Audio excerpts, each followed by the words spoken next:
James said, my name is Asim, and I'm a founding member of Pakistan Solidarity Campaign. While this Bhagat Singh annual event lecture is a joint initiative of SWAS South Asia Institute and Pakistan Solidarity Campaign, this would not have been possible without the support lent by a member of individuals who are associated neither with SWAS, South Asia Institute, or Pakistan Solidarity Campaign.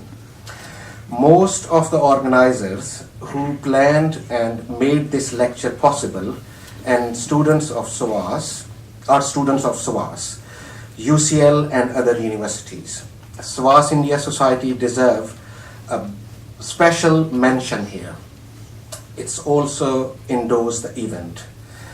The idea of Bhagat Singh annual lecture emerged last year when a similar title, The Legend of Bhagat Singh, was organized here at SWAS.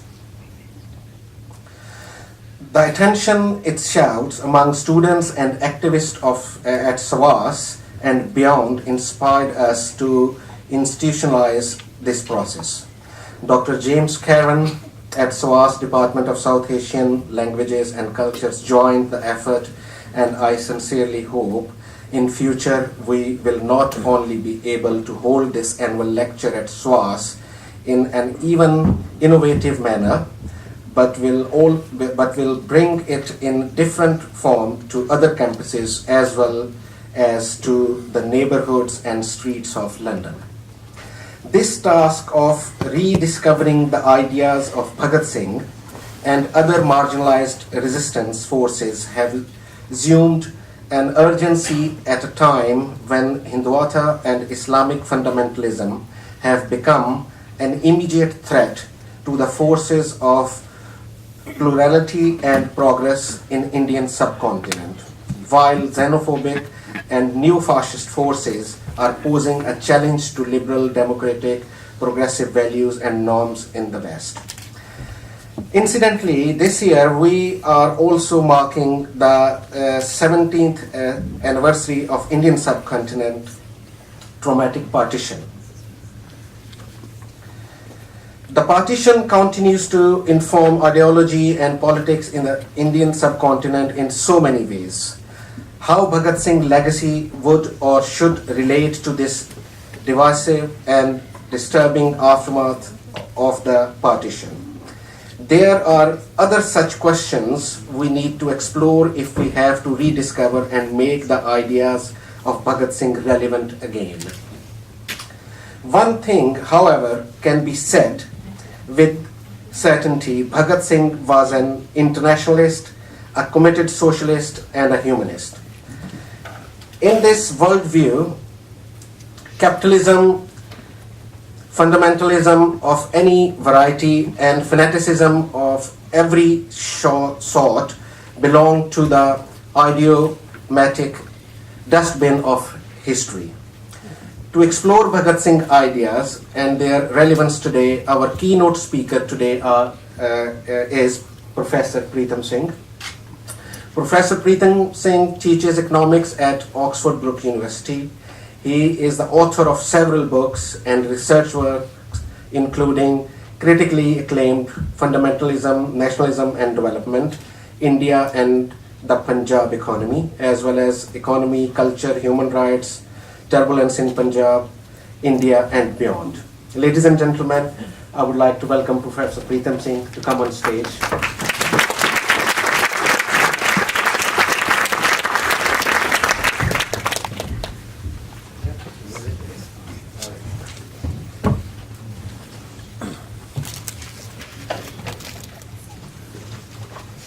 Thank you very much, friends. It's an honor to speak again on Bhagat Singh. I spoke last year, and I thought it was very enjoyable for me personally, and the questions which were raised. And I put the video which is created on my Facebook, and it's one of the most liked videos of all my Facebook posts. So that's one indication. I had no expectation that you would call me again, because you heard one speaker once, so you don't want to call again. there would be some element of overlap with what I said last year, but I would also like to introduce a few new things on Bhagat Singh. I was fascinated with Bhagat Singh at a very young age, and I still remain fascinated with him. I would try to reframe my input today in the light of the idea of anti-colonialism and anti-imperialism, which you introduced last year. We didn't have an overarching theme, so anyway, I was more free to say what I wanted to say. So let me first say what I'm going to say. You give me some hint when I'm about to sort of, when I'm exceeding the limit, and should I use this one? Yes, please. Oh, I see. Okay, sorry. I'm first going to outline what I consider is Bhagat Singh's vision of anti-colonialism. Then I will outline the significance of that vision, especially in comparison with the Congress leadership's vision of anti-colonialism and also the Indian communists. In the light of that, I'm going to articulate that he was an independent socialist thinker and what is the importance of saying that he was an independent socialist thinker. I would briefly mention that why he was so popular. It's absolutely amazing the popularity which he had and how popular he was. I will give some indication of that. And in the last kind of few points I want to make is to emphasize more his status as a thinker rather than as an activist. Because most narratives of Bhagat Singh portray him as a great fighter, as a great activist, which he was. But in my reading of Bhagat Singh, he was an amazingly original thinker and a great thinker. And in fact, in terms of his capacity to think innovatively, he surpasses everyone. There's no one in India, Pakistan, in the whole of South Asia who can be compared. Everyone paled into insignificance and compared with the originality and the boldness of his thought. And I would then briefly reflect on the relevance of his writings in the present world in which we are.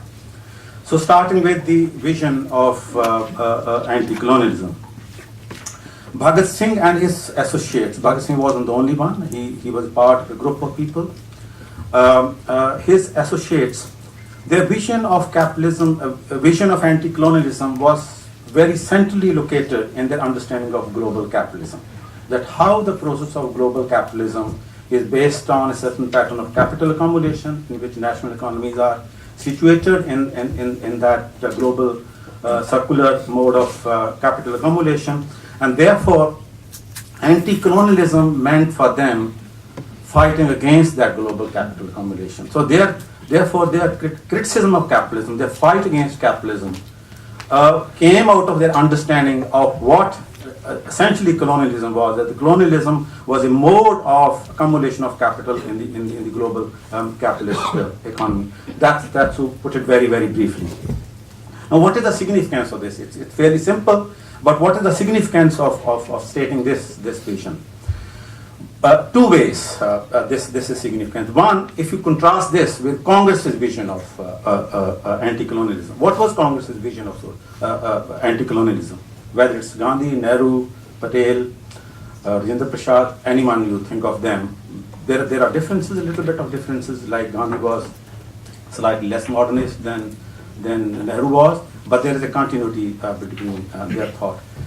The colonialist, the anti-colonial thought, or the nationalist thought which emerged in the Congress was born out of the experience of the development of capitalism in India.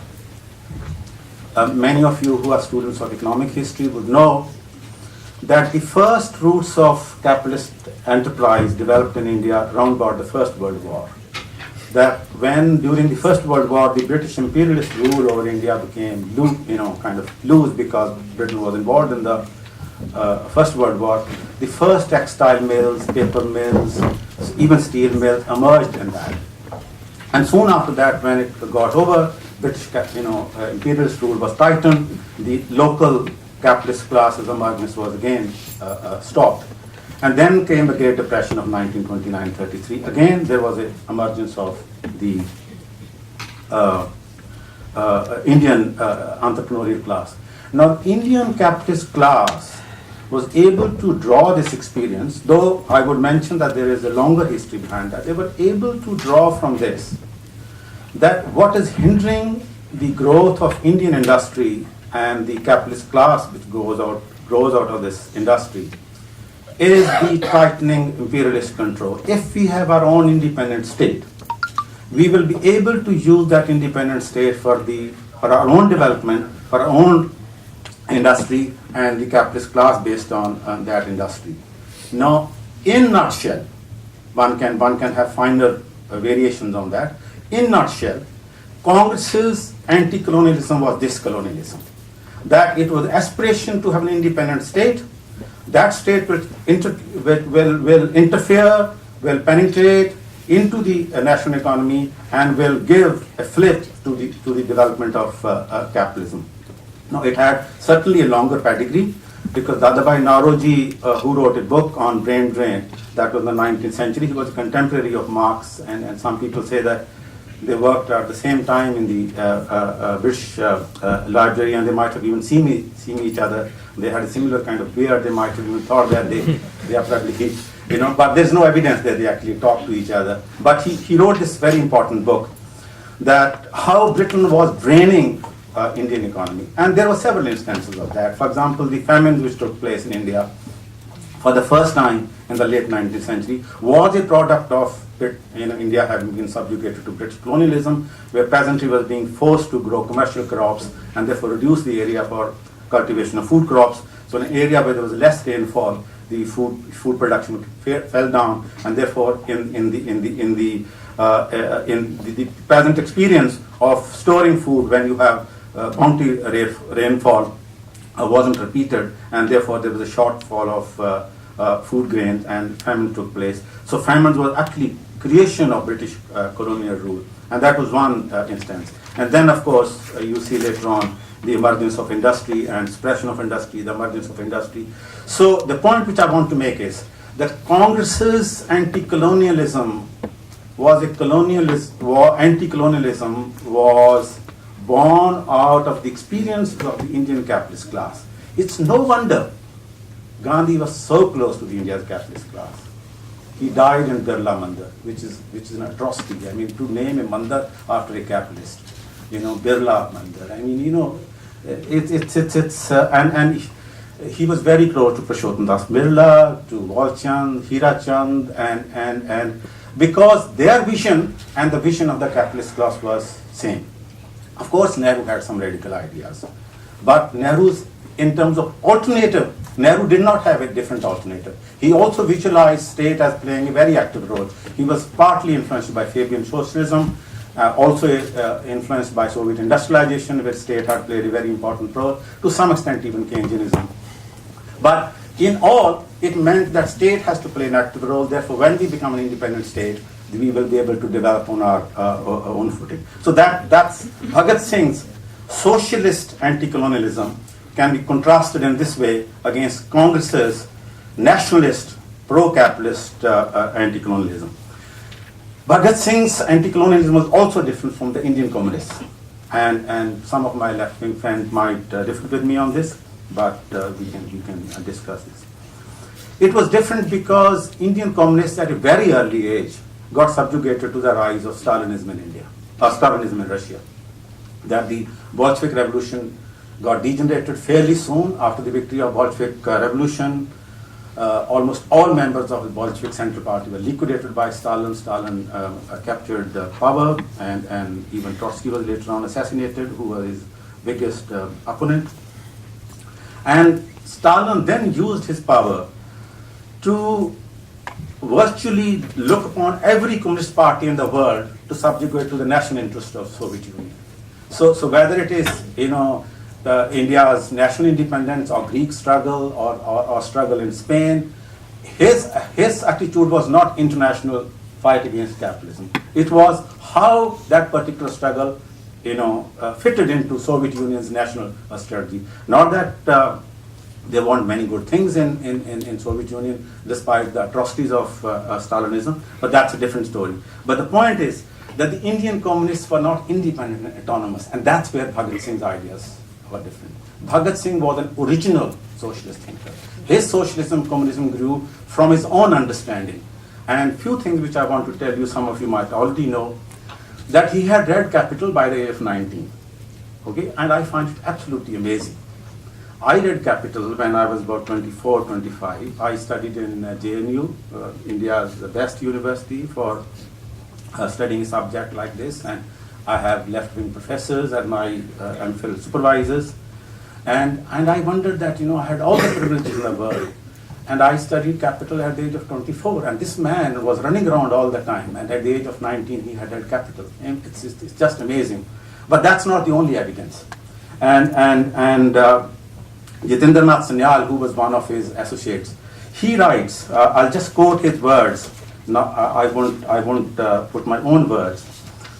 He says that Bhagat Singh was an extremely well-read man, and his special sphere of study was socialism. He said, it is generally believed that very few in India could be compared to him in the knowledge of this special subject.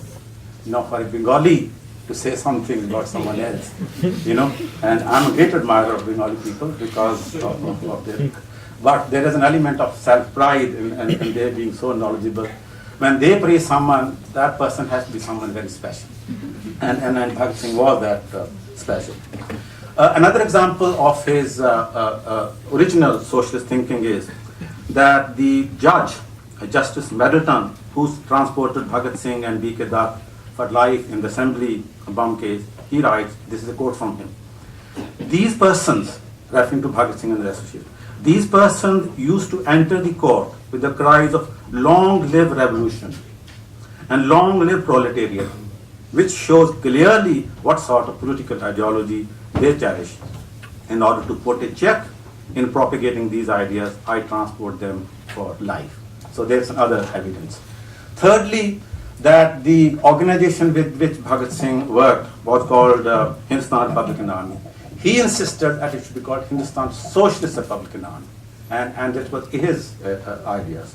So what I want to say is that one, he was socialist. Secondly, he was original socialist. He was indigenously based. And that's why Indian people loved him more than they loved the communists, because there was obviously sharing of ideals. Indian communists also fought for socialism.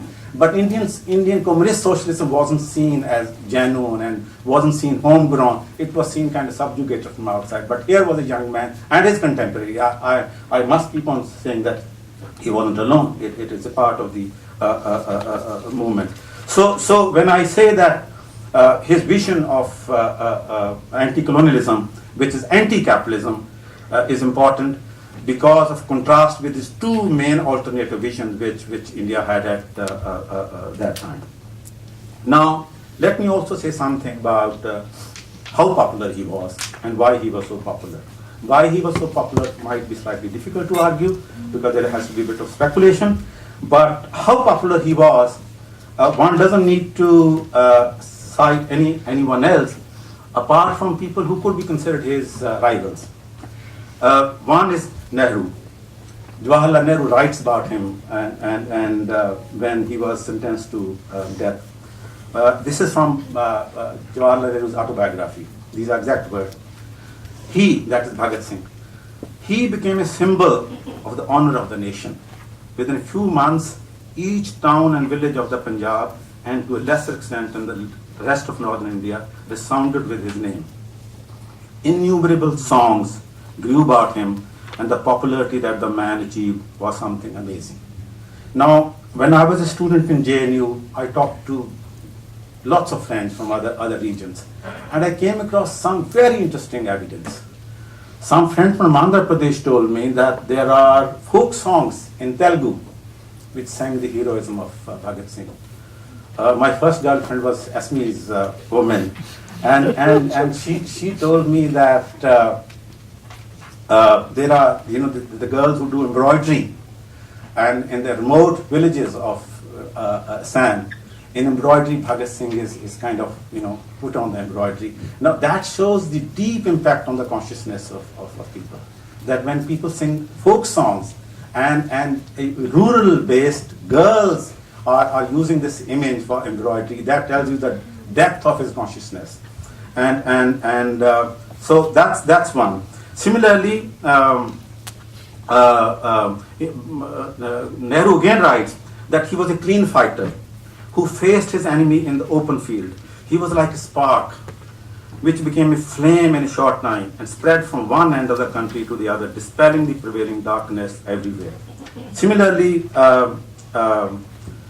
Subhash Bose also praised him, so much so that Patabhai Sitarmaiya, who was a staunch Gandhian, he was president of the Congress, he says, it's no exaggeration, these are exact his words, not my words, it is no exaggeration to say that at the moment Bhagat Singh's name was as widely known all over India and was as popular as Gandhi's. Now, this is a Gandhian loyalist who is saying this. He's obviously trying to even underestimate, because he doesn't want to say that he was more popular than Gandhi. And so that's some evidence that how popular he was. Now, why he was so popular? There obviously has to be a bit of speculation. I think that he was so popular partly because the fearlessness of his actions. That when human beings transcend from the fear of life, okay, that we all live in one fear or the other. We might get hurt, someone might attack us, and so on and so forth.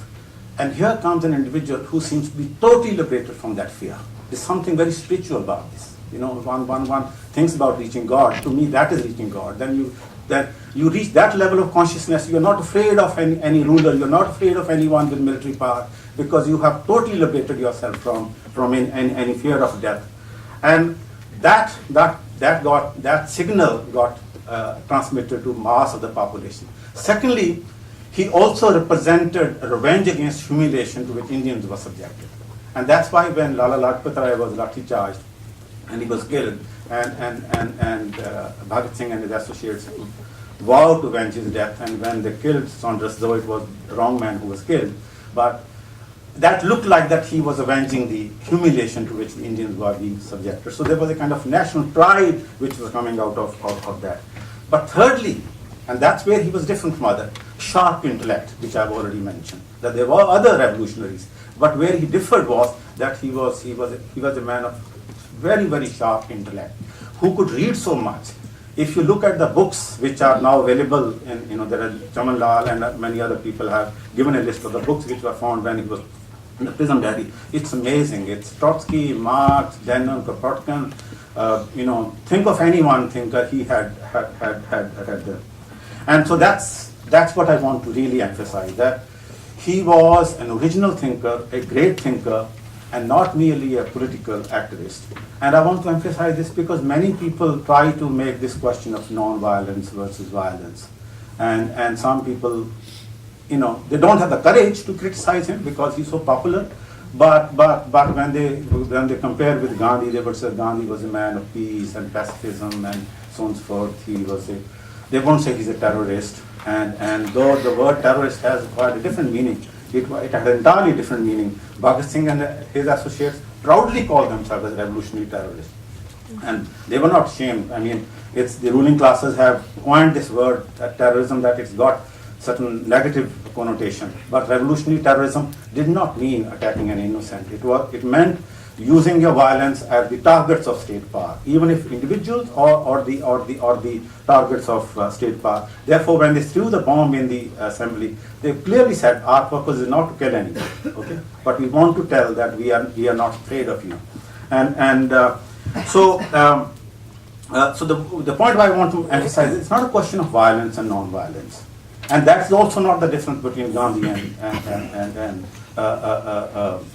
Nehru, Gandhi and Bhagat Singh. The difference is in terms of the vision. That is more important, that their vision was different. And I want to emphasize this, because many people say that Gandhi did not save Bhagat Singh from being hanged, and if Gandhi wanted to save, he could have saved him. Because when the Gandhi-Urban Pact was signed, the condition of that pact was that Gandhi will withdraw the movement for civil disobedience, and in return, British rulers will free all the political prisoners. But among those political prisoners, Bhagat Singh was not included. Sukhdev and Gurdev, they were not included. And the justification which Gandhi gave was because Bhagat Singh believes in violence. Now, if I was there, I mean, I'm sure some people might have asked there, that Gandhi ji, you are supporting capital punishment, okay, which is another form of violence. So there is no moral and ethical superiority in you not supporting him because he believes in violence, because you're supporting another kind of violence. If you are truly a man of peace, you should also oppose capital punishment. But Gandhi did not oppose. And that's why when Bhagat Singh was hanged, okay, his popularity rose so high. When Gandhi went to the Karachi session, he was greeted with the slogans, Gandhi, go down, down with Gandhi, and so on and so forth. How much time I have? Okay, so I will use the next 5 minutes about the relevance of his writings. The relevance of writings is, I think you mentioned, both of you mentioned, that in one way, Bhagat Singh rises above national boundaries. And I'm very pleased to find that in Pakistan, more and more people are now accepting his hero. And it's his I read in the press and through Facebook posts, friends have posted, that his martyrdom was celebrated in the village he was born and the school where he was, there was a celebration, which is great. And let me add this. There's no other political figure in South Asia who rises by national boundaries. Gandhi and Nehru are not acceptable in Pakistan. Jinnah is not acceptable in India. Mujibur Rahman might be acceptable in some limited circles. Bangladesh is not acceptable. Bhagat Singh is the only person in the whole of South Asia whose popularity, whose acceptance goes beyond national boundaries. And that should be welcomed. Because here is a man who is rising in importance in an era where global capitalism is in crisis. And that's where I find the relevance of Bhagat Singh. That we are faced with an acute crisis of capitalism. A crisis of capitalism through which capitalism will not be able to overcome. Why do I say this? Because in the past, in the 1929-33 crisis of capitalism, capitalism was able to get through that crisis because Keynesianism came. And what is Keynesianism? Keynesianism was basically this, that when there is a deficient demand because of inequality, because of the certain distribution of income, that the state should intervene to raise the level of demand of those who are at low levels of income. Therefore, the total aggregate demand rises up, and that will pull the economy out of recession. Now, that option is no longer available in the age in which we live because of the ecological crisis. If we resort to Keynesianism today, ecological crisis will be sharpened much quicker. And this knowledge obviously was not available during Keynes' time, therefore he could afford to say this. So Keynesian stimulus is not available. And in my understanding, I write on this, and maybe another time you might want to invite me if you're interested to talk on eco-socialism. My vision is that the only future world has is eco-socialism, that neither capitalism, but nor the old socialism, not the old socialism of Stalinist type, because that socialism was also based on productivism. That socialism was based on using planning to increase productivity and use that productivity to raise the standard of living. That socialism believed that by showing to the world that planning is a more efficient mode of allocation of resources, we'll be able to prove that socialism is better than capitalism. But that socialism was equally destructive of nature, equally destructive of ecology. So that socialism is also not acceptable. Eco-socialism is a new vision, which is, on one hand, it is a sharp critique of capitalism, that capitalism based on profit maximization is destructive of nature because it looks upon nature as a resource to be used and not something on which we have to live with, which ecology teaches us. But it's also critical of old socialism, which only looked upon productivism as the base. So therefore, in this era, anti-imperialism, anti-colonialism means socialism, but with an ecological face, which is ecological socialism. I might conclude with this these words. Thank you.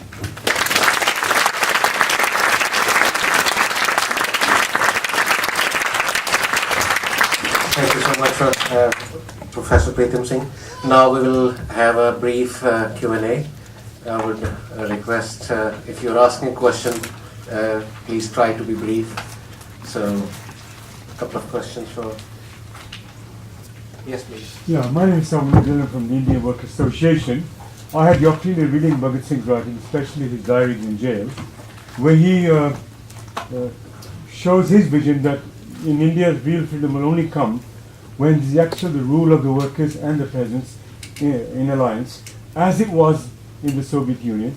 And he was also the writer of the Kirti paper roundabout just before he was executed, which is actually he holds in high esteem the October Revolution and the gains made by the Soviet Union, even under the rule of the Bolshevik Party, Communist Stalin. We don't want to go into Trotsky Stalin here, but Bhagat Singh stood and was very much inspired by the October Revolution. His writings in the Kirti paper also point that out.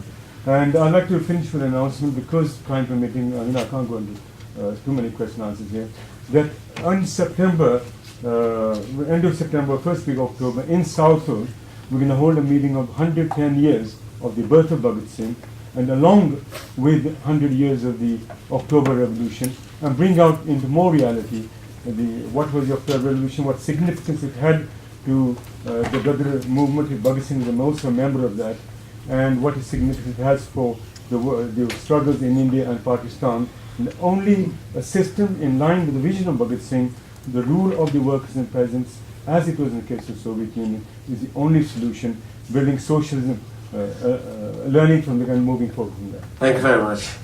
Anyone? Yeah, sure. I want to ask how, when you're contrasting Bhagat Singh's views with those of the Communist Party, I mean, you talked about kind of the Communist Party's emphasis on the very heightened role of the state. But obviously, being part of the left, kind of a core element is to kind of look at the differentiation within the society itself. So like the gentleman before just identified, the fact that societies are divided between at the time landlords and workers. And I'm wondering, in that sense, if and how Bhagat Singh's views were different from that of the Communist Party at the time. Okay, should I try to this? Please. Is it working? Yes. Okay, right. Both are very useful questions, and thank you very much. Definitely, Bhagat Singh was a great admirer of the Bolshevik Revolution and welcomed the Bolshevik Revolution. And he also hailed the achievements of the Bolshevik Revolution. But where I was trying to argue was that his socialism came out of his own reading of capital. It came out of his own reading. While the Indian communists in the Indian imagination were not seeing that independence. That's what the point I was making. I wasn't saying that he wasn't an admirer of, but it is also important that Bhagat Singh had started reading Trotsky, and for Stalinists that's an anathema. Okay, his list of books, reads. Not that I'm an admirer of everything with Trotsky. Trotsky also did a lot of wrong things, and so that shows his independence. That he, unlike the Indian communists who would get dictated from Soviet Union, they are trying to become independent because there's no longer Soviet Union. For a long time, the communist movement has subordinated itself, their own national goals and their own national practices, to the needs of Soviet Union. That's where he was different. So it's not a question about the role of the state. That's a different story. So that's the difference I was making. That he was independent, autonomous, a socialist based on his own reading, and that's why he was more popular with the Indians. Gentleman over there, if you would like to introduce yourself as well, that'd be really great. Yeah, I'm Rajesh Thind. I'm a writer and filmmaker, and my question is, you've given a very effective rundown of the strengths of Bhagat Singh's position and arguments. I'd like to ask you for your critique of them. What did he do and get wrong? Yes, very good, very good. I have written an article on which I have dealt a little bit with this. It's a good question. When I compared Gandhi and Bhagat Singh, I did identify one strength of Gandhi, which also became his weakness, but also one weakness of Bhagat Singh and his associates. The strength of Gandhi was building an organization. Okay, grassroots organization, every city, every village, they were building Congress organizations. Bhagat Singh and his associates did not have that organizational structure. And that was one of their weaknesses. They did not build that structure. Now, Gandhi was able to build that organizational structure and acquire that consciousness, and we have to be very careful about assessing that. Because he appealed to a certain mode of consciousness in Indian society, predominantly among the upper caste Hindus. If you look at Gandhi, Gandhi wasn't popular among the Muslims.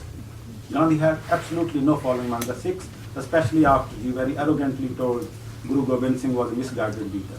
Okay? And he was written off by the Sikhs. I was born in a Sikh family, so I know hundreds and thousands of Sikhs.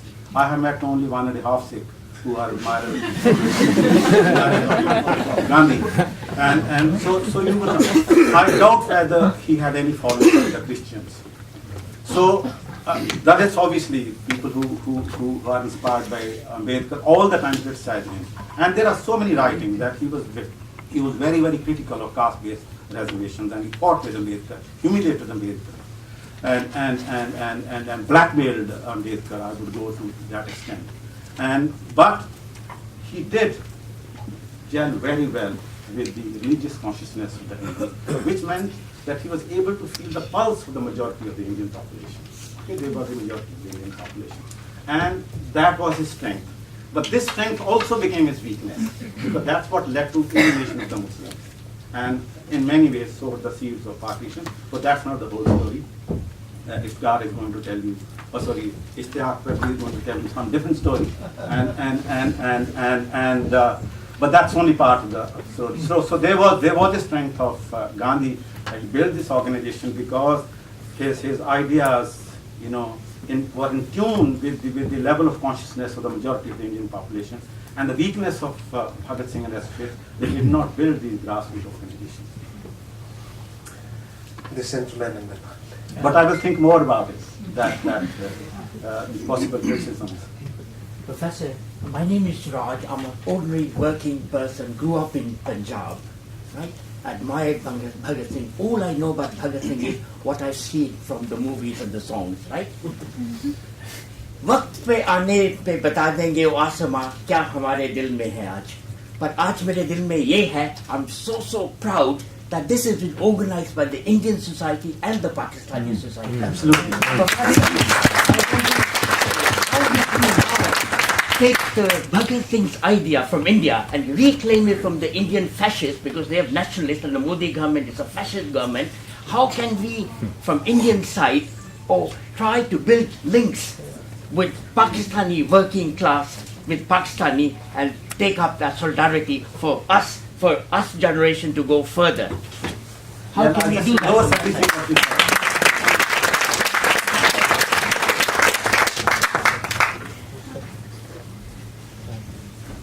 This gentleman here.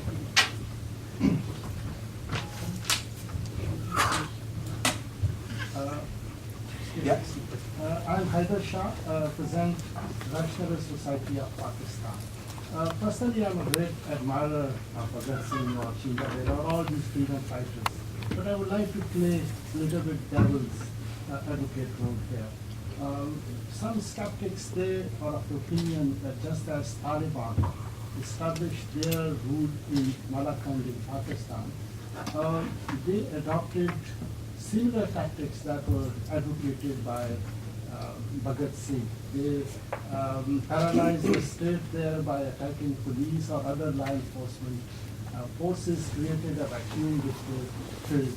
So in what way, how can we then justify the tactics which Bhagat Singh was advocating, and at the same time we denounce the present-day terrorists? There are two differences between Bhagat Singh and the modern terrorists or current terrorists. One, all of them, Bhagat Singh and associates, believed not hitting the innocent people. People were not involved in the struggle. That their targets were agents of the state or targets of the state, maybe physical targets of the state.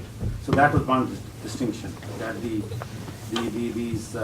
kind of anti-human terrorists of the modern period, they attacked bus passengers and railway passengers and shopping centers and so on and so forth. They don't discriminate. That's one difference. Secondly, Bhagat Singh in the later years of life was saying that terrorism is not the only way to end British colonialism. It's only because at this moment our struggle had become so stagnant because after in 1921 when Gandhi withdrew the national movement because of the Chora Chori incident where some constables were killed because he felt that Indians have become violent and he withdrew. There was a complete paralysis. There was demoralization in Indian society. And they took the step to move Indian people out of deep demoralization by these daring actions. But he did believe that we need to build workers' organizations, we need to build mass organizations, and the Taliban type of people have no idea. So there is a very, very big difference.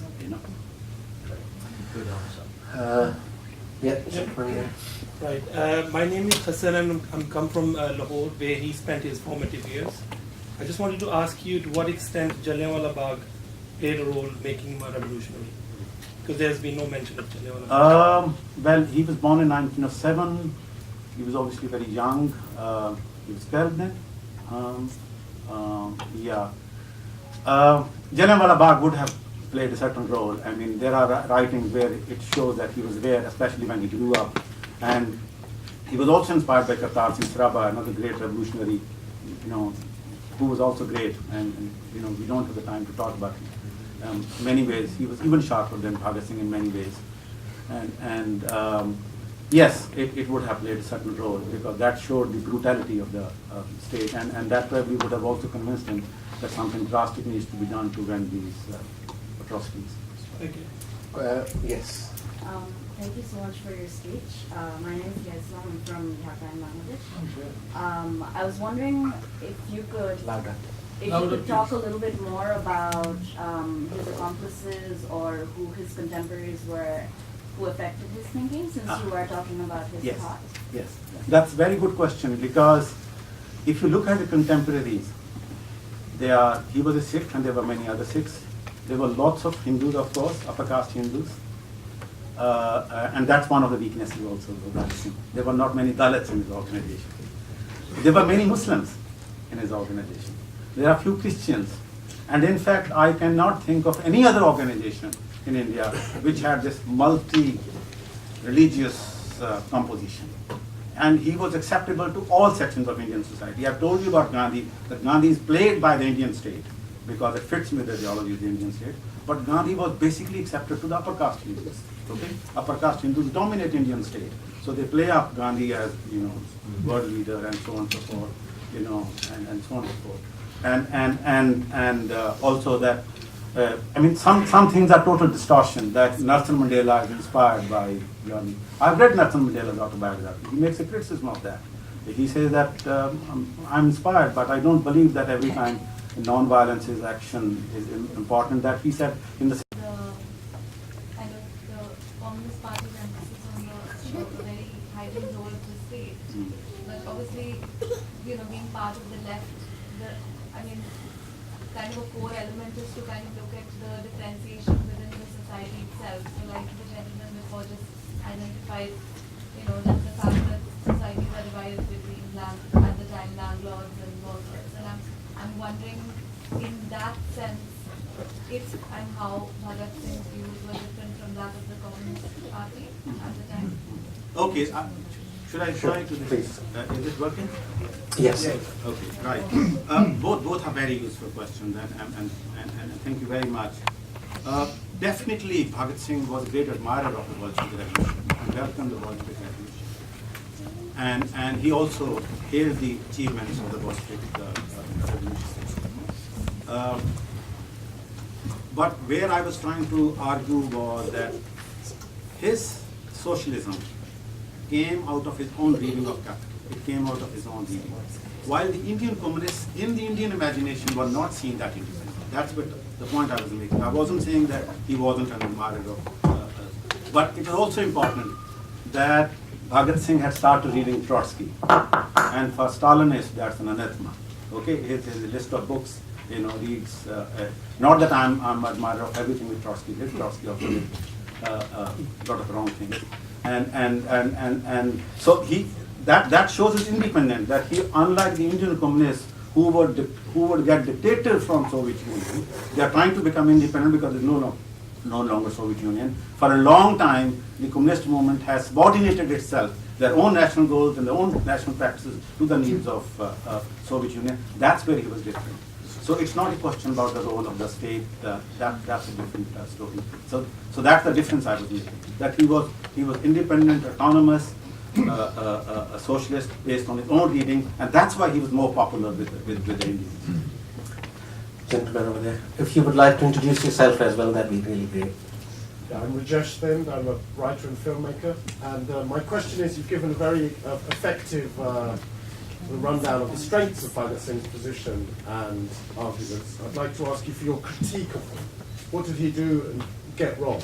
Yes, very good, very good. I have written an article on which I have dealt a little bit with this. It's a good question. When I compared Gandhi and Bhagat Singh, I did identify one strength of Gandhi, which also became his weakness, but also one weakness of Bhagat Singh and his associates. The strength of Gandhi was building an organization. Okay, grassroots organization, every city, every village, they were building Congress organization. Bhagat Singh and his associates did not have that organizational structure, and that was one of their weaknesses. They did not build that structure. Now, Gandhi was able to build that organizational structure and acquire that consciousness, and we have to be very careful about assessing that. Because he appealed to a certain mode of consciousness in Indian society, predominantly among the upper caste Hindus. If you look at Gandhi, Gandhi wasn't popular among the Muslims. Gandhi had absolutely no following among the Sikhs, especially after he very arrogantly told Guru Gobind Singh was a misguided leader. Okay? And he was written off by the Sikhs. I was born in a Sikh family, so I know hundreds and thousands of Sikhs. I have met only 1.5 Sikhs who are admirers of Gandhi. And so you would know. I doubt whether he had any followers of the Christians. So that is obviously people who are inspired by Ambedkar all the time criticizing him. And there are so many writings that he was very, very critical of caste-based reservations, and he fought with Ambedkar, humiliated Ambedkar, and blackmailed Ambedkar. I would go to that extent. But he did gel very well with the religious consciousness of the Hindus, which meant that he was able to feel the pulse of the majority of the Indian population. Okay, they were the majority of the Indian population. And that was his strength. But this strength also became his weakness, because that's what led to alienation of the Muslims. And in many ways sowed the seeds of partition, but that's not the whole story. Iftar is going to tell you, Ishtihaq Prabhi is going to tell you some different story. But that's only part of the story. So there was the strength of Gandhi. He built this organization because his ideas, were in tune with the level of consciousness of the majority of the Indian population. And the weakness of Bhagat Singh and associates, they did not build these grassroots organizations. This gentleman in the But I will think more about it, the possible criticisms. Professor, my name is Raj. I'm an ordinary working person, grew up in Punjab, right? Admired Bhagat Singh. All I know about Bhagat Singh is what I see from the movies and the songs, right? वक्त पे आने पे बता देंगे वो आसमां क्या हमारे दिल में है आज. पर आज मेरे दिल में ये है, I'm so proud that this has been organized by the Indian society and the Pakistani society. Absolutely. Take the Bhagat Singh's idea from India and reclaim it from the Indian fascists, because they have nationalists and the Modi government is a fascist government. How can we, from Indian side, try to build links with Pakistani working class, with Pakistani, and take up that solidarity for us generation to go further? How can we do that?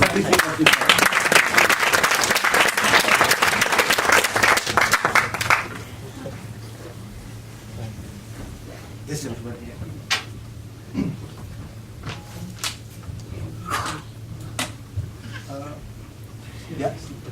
I'm Haider Shah, present Vaishnava Society of Pakistan. Personally, I'm a great admirer of Bhagat Singh or Chinda Bera, all these freedom fighters. But I would like to play a little bit devil's advocate role here. Some skeptics, they are of the opinion that just as Taliban established their rule in Malakand in Pakistan, they adopted similar tactics that were advocated by Bhagat Singh. They paralyzed the state there by attacking police or other law enforcement forces, created a vacuum which they filled. So in what way, how can we then justify the tactics which Bhagat Singh was advocating, and at the same time we denounce the present day terrorists? There are two differences between Bhagat Singh and the modern terrorists or current terrorists. One, all of them, Bhagat Singh and associates, believed not hitting the innocent people, people who were not involved in the struggle, that their targets were agents of the state or targets of the state, maybe physical targets of the state. So that was one distinction, that these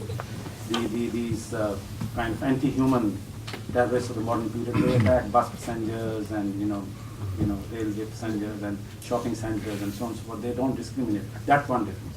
Secondly, Bhagat Singh in the later years of life was saying that terrorism is not the only way to end British colonialism. It's only because at this moment our struggle had become so stagnant, because after in 1921 when Gandhi withdrew the national movement because of the Chora Chori incident where some constables were killed because he felt that Indians have become violent and he withdrew. There was a complete paralysis. There was demoralization in Indian society. And they took the step to move Indian people out of deep demoralization by these daring actions. But he did believe that we need to build workers' organizations, we need to build mass organizations, and the Taliban type of people have no idea. So there is a very, very big difference. Good answer. Right. My name is Hassan and I'm come from Lahore, where he spent his formative years. I just wanted to ask you to what extent Jallianwala Bagh played a role making him a revolutionary? Because there's been no mention of Jallianwala Bagh. Well, he was born in 1907. He was obviously very young. He was 12 then. Jallianwala Bagh would have played a certain role. I mean, there are writings where it shows that he was there, especially when he grew up. And he was also inspired by Kartar Singh Sarabha, another great revolutionary, who was also great. And we don't have the time to talk about him. In many ways, he was even sharper than Bhagat Singh in many ways. And yes, it would have played a certain role because that showed the brutality of the state, and that probably would have also convinced him that something drastic needs to be done to end these atrocities. Thank you. Yes. Thank you so much for your speech. My name is Yaslam. I'm from Dhaka in Bangladesh. I was wondering if you could talk a little bit more about his accomplices or who his contemporaries were who affected his thinking, since you are talking about his thought. Yes, that's a very good question, because if you look at the contemporaries, he was a Sikh and there were many other Sikhs. There were lots of Hindus, of course, upper caste Hindus. And that's one of the weaknesses also of Bhagat Singh. There were not many Dalits in his organization. There were many Muslims in his organization. There are few Christians. And in fact, I cannot think of any other organization in India which had this multi-religious composition. And he was acceptable to all sections of Indian society. I've told you about Gandhi, that Gandhi is plagued by the Indian state because it fits with the ideology of the Indian state. But Gandhi was basically accepted to the upper caste Hindus. Okay? Upper caste Hindus dominate Indian state. So they play up Gandhi as, world leader and so on and so forth, and so on and so forth. And also that, some things are total distortion, that Nelson Mandela is inspired by Gandhi. I've read Nelson Mandela's autobiography. He makes a criticism of that. He says that I'm inspired, but I don't believe that every time non-violence is action is important. That he said in the situation in which we were placed, we had to actually resort to terrorist action against the apartheid state. Anyway, coming back to your question, that the composition of his organization Bengalis, Punjabis, people from UP, Maharashtra, all all over the state, all religious composition. It's truly kind of national, considering that nation at that time, which consisted of present Pakistan and Bangladesh, also part of India. It was truly national. Yeah, hi. My name is Ritu Chhabra, and I work in the International Trade Union Movement. First time I'm hearing you today, so definitely will become a Facebook fan now. What I wanted to know is that Bhagat Singh Ji was a real person who did cross all the borders. But what the weakness today is, I find that there's not much education about him. We have some of the knowledge in quarters like this, but how do we actually get it out there? So I wonder if you could talk about how you're going to try and link this to the eco-socialism that you talk about, and how we can get the education, not only amongst people who are socialists, but amongst the wider community. Thank you. Well, that's such a good question, and I wish I had the blueprint to answer. But I think activities like this, and he's becoming very popular, no doubt about it.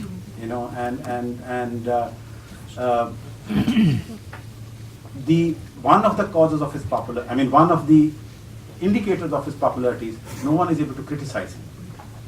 Whether it's an Indian communist or Hindu nationalist or Sikh nationalist or Khalistanis, no one is able to criticize him because they feel retaliation. Anyone who criticizes him will be stigmatized, something wrong. There are some Khalistani groups who had said that he's not a martyr. Martyr to us is only who fights for the religion. And they faced isolation, So he's very popular, but I think more activities of this nature need to be carried on. And my friend said that it's all the more important in India at the moment, where there's a real threat of neo-fascists, whether one agrees with the understanding of whether it's a fascism coming up, but certainly in very authoritarian state. He's our mentor, he's our inspiration, and especially to the youth. More activities of this kind, and he's acceptable all over India. That is one great strength of his ideas. Yes, I think my name is Japtar Singh, and I'm a local activist and a union activist. I'm also a local councillor. About Jallianwala Bagh, where General Dyer ordered the troops to fire at peaceful demonstration. Udham Singh was the one who then came to England, and some people call it not a right, but he, in his views, did the assassination of General Dyer, which was the innocent, so many Sikhs died in Jallianwala. I think the other thing we need to lobby for is try to get a statue of Bhagat Singh in London, in a space somewhere in London.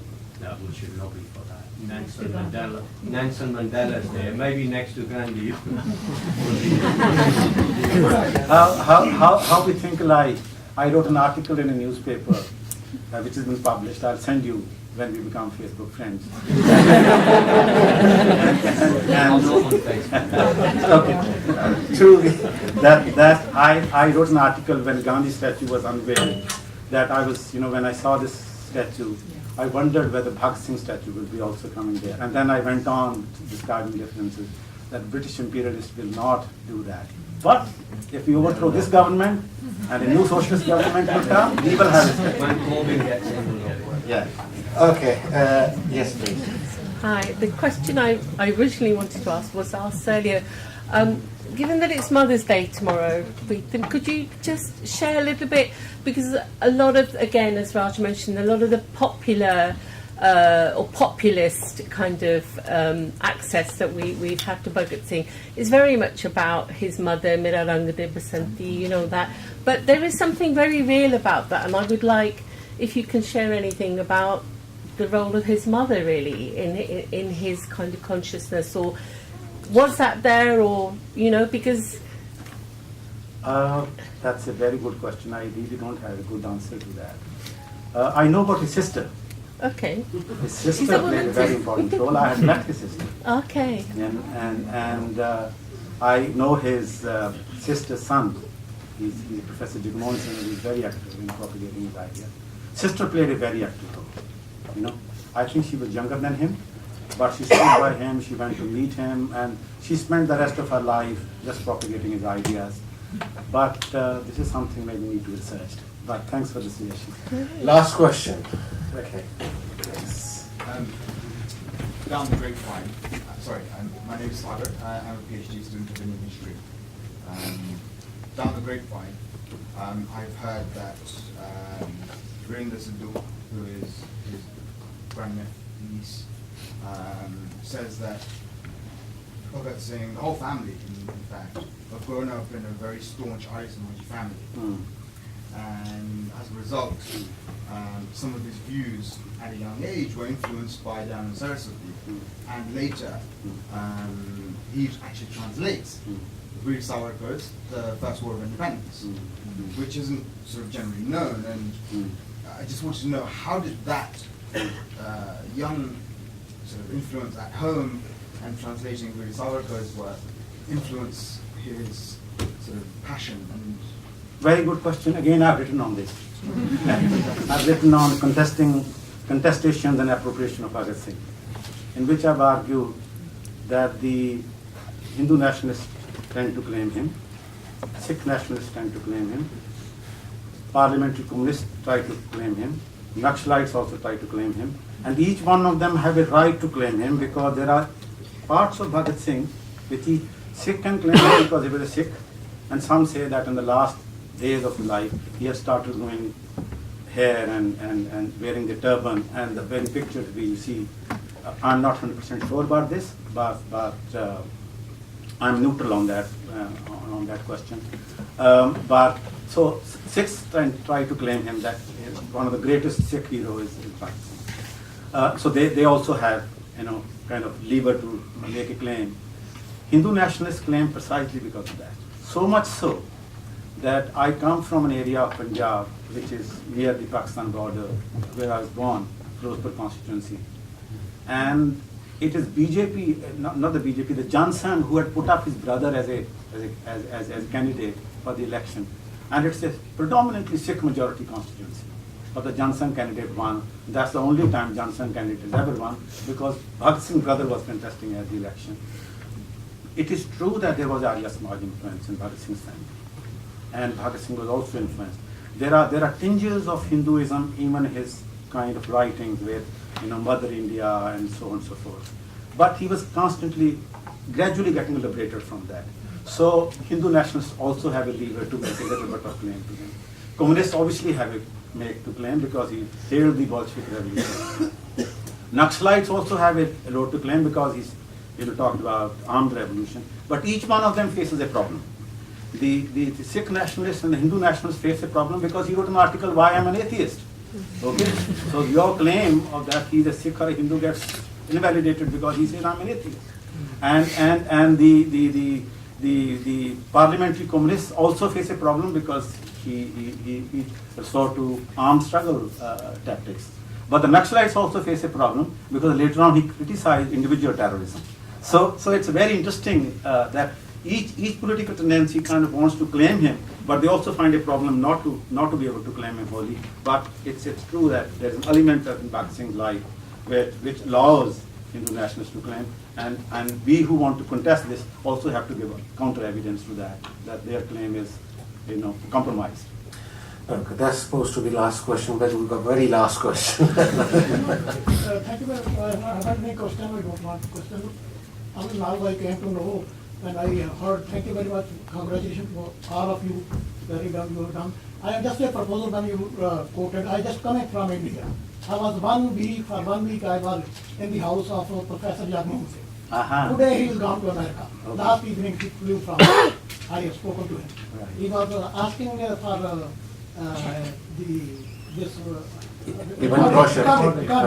I have just a proposal that if we invite him, he will come. All of you who should invite him, and we should also join him. I have seen his work there. I was 1 week during election at Ludhiana at the house of Professor Jagmohan, and I have seen where people coming all over the India, Pakistan, and everywhere to talk about it. He is now retired, and he is doing full-time library. I have sent him. He asked me the books about the Communist Party. I sent the whole books. He thanked me. I sent all the books of Sid Satyasan to him. he received it last week. So I have only proposal that we should coordinate with him. He is doing very good work. Yes. Then we should coordinate with him, or we should invite him if the. Yeah, probably in one of our next Next- events. next- Yeah, sure. Thank you very much. We are going to conclude this session. Thank you very much to Professor Preetham, and thanks to all of you for such a lively discussion we had. I'm now going to hand over the stage to